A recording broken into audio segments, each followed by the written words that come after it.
Richard and Laurie, coach, speaker, author, and I'm here with the founder of Boss, Heather Donnell. Thank you so much. You were just walking us through the real basics in terms of when you're starting a business, and in fact, as your business is growing, business structure, who it is that you need to tell. But there's some other things that you wanted to guide us through. You need to think about as well. So where do we go? I'm now going to talk you through the real nuts and bolts of the steps you've got to take and what you've got to be aware of when you have a business in the UK. Okay. So you learned in the last video how to choose what structure is right for you, who do you tell, and what reporting you need to do. The first and most important thing besides all that you need to do is open a separate bank account. And this is something people get wrong all the time, particularly if you're a sole trader. You just think, oh, I'll use my own personal bank account. What matters? It so matters in every single one of these to get a separate bank account. If you don't and you're a sole trader, you're going to be paying your accountant an awful lot of money to pick apart your personal transactions from your business transactions. It's very messy.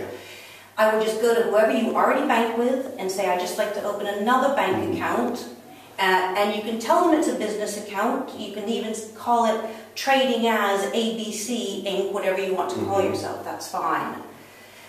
For a partnership, you absolutely need a separate bank account because it's a new legal entity. And for a limited company, absolutely as well. And we talked a little bit about... And then that will be, the account will be in the name of that company because these things are their actual legal entity separate from you. Yeah. You got it. We talked a little bit last time about how you're going to have to pay tax, whether it's corporation tax if it's a limited company, or income tax if you're a partner or a sole trader, and how it's a good idea to put some money away. Every time you make a sale, put a little bit of it away. So lots of people open a savings account, and I hate to say it, you're not going to get much interest at all on it these days, but it's nice to just keep it aside. It's very hard to look at a bank account that's got 5, 10, 20, 30,000 pounds in it and not take it out. And we talked before about how long it takes to pay tax sometimes, so put it away. And some of these accounts, I think with my bank, some of them come with a kind of a secondary account that has a bit of that kind of functionality to it. You're right, it's really common. Which is quite common, it's useful. You don't need to get a company credit card. Most bank accounts will give you a debit card automatically. There's no need to get out a credit card, but if you want to, you can. It's just another thing to keep track of. So step number 1, bank account. Step number 2, and again it's important for all 3 structures, is that you get something called your standard terms and conditions, also called T's and C's. I know, I'm so passionate about it. I've just done a new law for recently as a build a sole trader. It's one of the things that people often forget about. They focus on what it is that they're doing in their business, maybe even they've sorted out a bank account and so on, but some of these very important things from a legal point of view, they're not there on your website, and some people will look at your website and they'll want to see that kind of stuff to give them confidence in you and your business. If you don't have them, you're in trouble. Or if you steal somebody else's without making sure that they're apt, you're in trouble, right? That's a good point. Okay. And depending on what you do for a business, these can be very different. If you sell something on a website, you just need web terms and conditions, and those are very different than, say, if you start up an accounting company. And as the start name here suggests, then it is literally talking about the terms by which you do business and the conditions and so on. You got it, you got it. And it is a legal thing, it is something you should really go to a lawyer for, but it will stand you in good stead, believe me. Even if all of your customers are your best friends, one day they won't be.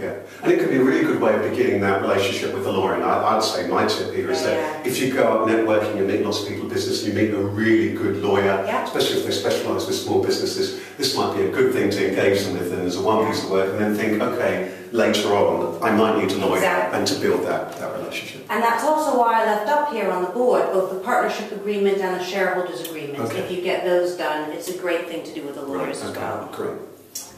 Okay, so you've got your bank, you've got your standard terms and conditions, you're about to start spending money now and getting your customers in. The next thing you really need to think about is how you're going to track all of that. What bookkeeping system or accounting system are you going to use? Now, you can keep paper and pen, lots of people do it. You can keep a little folder of all your unpaid bills and a folder of your paid bills, and etc., etc. But there's so many good, cheap accounting systems out there now that I highly suggest you start from the beginning the way you should. There are online accounting systems like Xero or Cashflow or FreshBooks, all of which are quite cheap and just monthly subscriptions. There are apps out there like Receipt Bank, where you take a picture of your receipt with your phone and then you can throw the receipt away and it can automatically connect to your accounting system. But also talk to these accountants you've gone out and met and chatted with at the beginning and see what they suggest. What they use and what they need, so that you can have that dance between you. And I'd imagine, depending how complex, what kind of sales you're making, that might give you a guide point. I was lucky when I started out, and pretty much now things are quite straightforward. I can do them on some quite simple stuff, but that is worth saying that these things can change if suddenly you're selling a lot more, or you've suddenly got all sorts of different products, or lots more customers. Then suddenly it becomes complex, right? Particularly if you sell things on the web or you sell things via PayPal, you're going to want that to automatically link up to your accounting system. You don't want to have to rekey all that information. And the technology is so good and so cheap now that I say it's worth it. So choose what your bookkeeping system is, then choose who's going to populate it with information. Are you going to do it yourself in your spare time? Are you going to get your accountant to do it? Personally, I think the best way is to get your accountant to train you how to do the basics yourself. Do it yourself in the beginning when you've got free time. If you don't have free time, don't. But lots of people in the beginning of their business have spare time.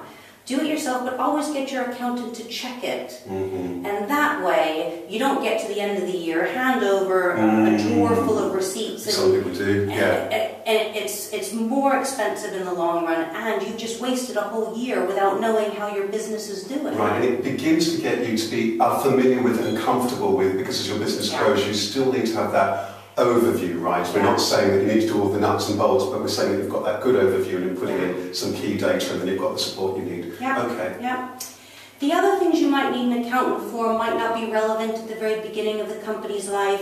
Registering for VAT, we'll talk about that later. Registering as an employer with HMRC if you're going to get salaried employees in.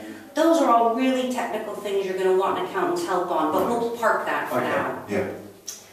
So what other professional services might you need?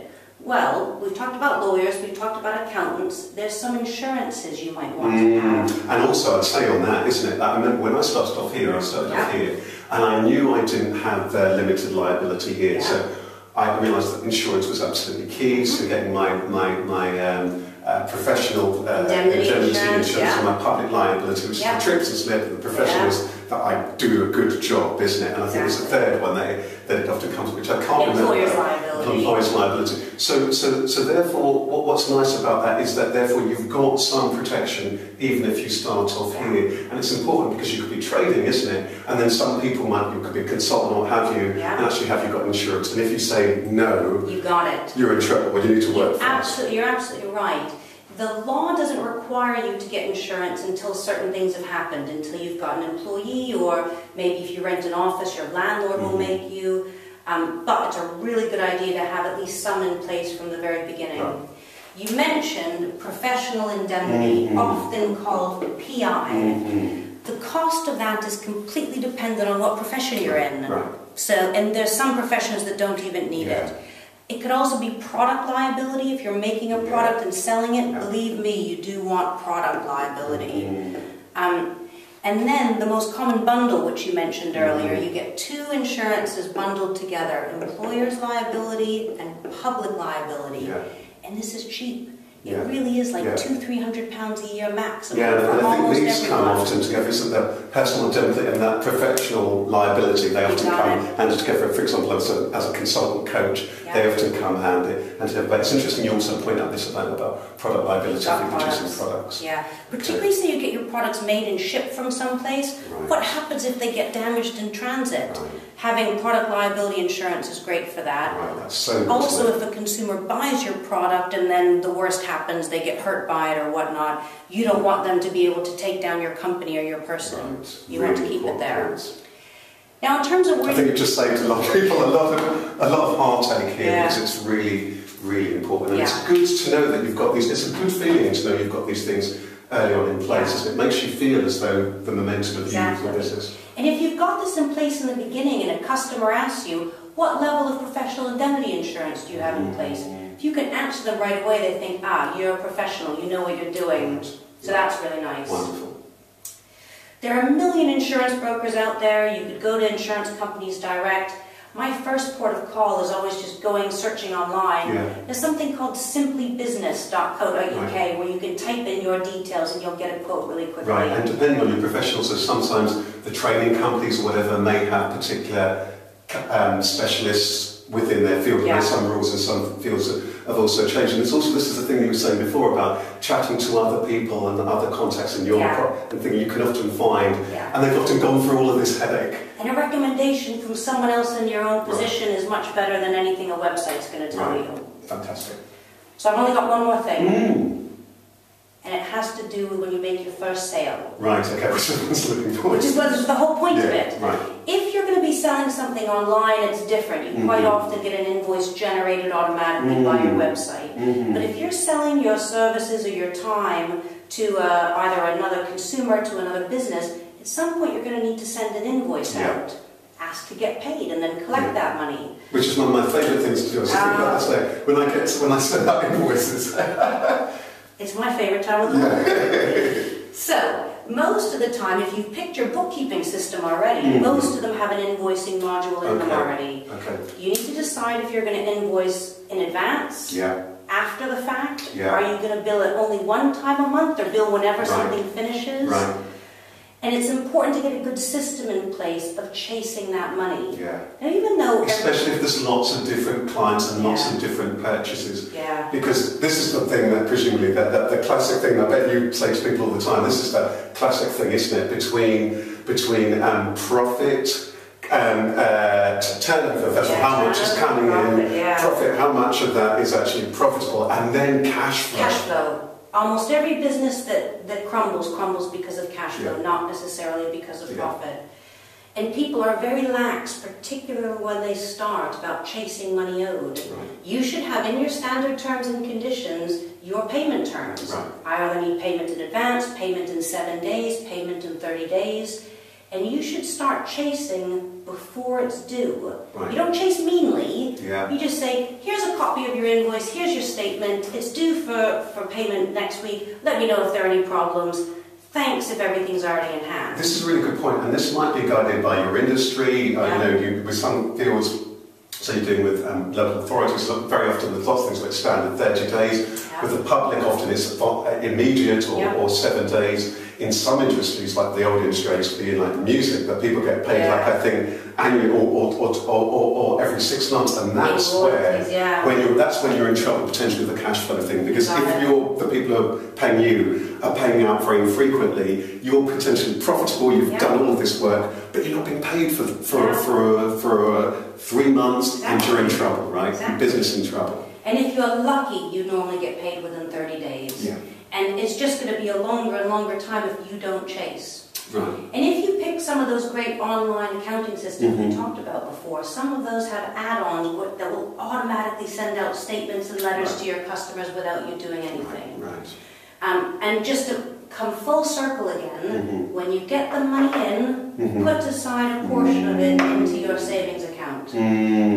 Wonderful. Do you want to, very briefly before we close, because I think it may come up for some people, do you want to briefly touch on that? Because some people, this is value-added tax, if you make over a certain amount and it changes all the time, but it's around 70-something thousand. It's about 80,000, so it's changed again, isn't it? Then you've got to pay VAT. If below that you don't have to pay. And there may be advantages and disadvantages. Do you want to tell us then a bit more about that? Try and be brief about that. It's not easy. And it's not for everybody necessarily, is it? Interestingly, regardless of which type of entity you are, if you've turned over, which means if you've had sales of £80,000 or more in any 12-month period, you have to register for VAT. You have to. Okay? And I'll say to everyone again, that figure may well have changed by the time you're watching that. It changes every year. It goes up maybe £1,000, £2,000 every year. But if you make taxable supplies in the UK over £80,000 in any 12 months, you have to. Registering is very, very simple. It's one of HMRC's simplest forms. You register for VAT, and then in general, every 3 months you have to report to them. Just under that return, How much VAT you've put on your sales invoices, but also how much VAT you've actually got on the bills that you paid, and you have to pay the difference to HMRC every quarter. Now, some people like to register before they need to, much like I did. I think I said in our last video that I registered as a limited company on day one, so I looked bigger than I was. For the same reason, I registered for VAT on day one. And again, it might be because you might be in a field where everyone else is charging VAT, or you want to make it look as though you're dealing with big companies, that you're earning a lot of money. And can I just say at this point, the thing is that if you do that, and I registered early for this, you really need to keep an extra strong eye on your money, because then you're going to be paying out, if you've got money coming in, then you are going to be paying out every 3 months. And therefore, because you're collecting money that isn't yours. The VAT is not yours, you're collecting it on behalf of the government. So yes, at 20% you have to add on to all of your sales invoices, and definitely put that aside in addition to that corporation tax we talked about, because it's not yours. And I'd also say it's an additional layer of admin. So again, if you're not comfortable, you feel it's getting too much for you, talk to an accountant, talk to someone like yourself. Please don't ever do a VAT return yourself, ever. The only exception to that is in the very beginning. If you turn over less than £150,000 a year, HMRC has something called the flat rate scheme. Which I use, which is great. Amazing. So tell people just in a nutshell about it. I think it's fantastic. It's amazing, and it does mean you can do your own VAT returns. So instead of needing to learn all the VAT rules about which expenses are VAT applicable and which aren't and what level, they say, listen, what industry are you in? You're a hairdresser? We know, because we see VAT returns of 1 billion hairdressers every year, we know that on average, of all of your sales, 13% of it ends up back in our pocket. So all I need you to report to me every quarter is all the sales invoices you've sent out, including VAT, multiply that by 13% and give that to me. That's fantastic. Beautiful. And it's great. So I highly recommend that. Anything else you want to say about this before we close? And I just want to thank you for that. So again, just to wrap up, again, you're talking about, we've already talked about the natures of your business.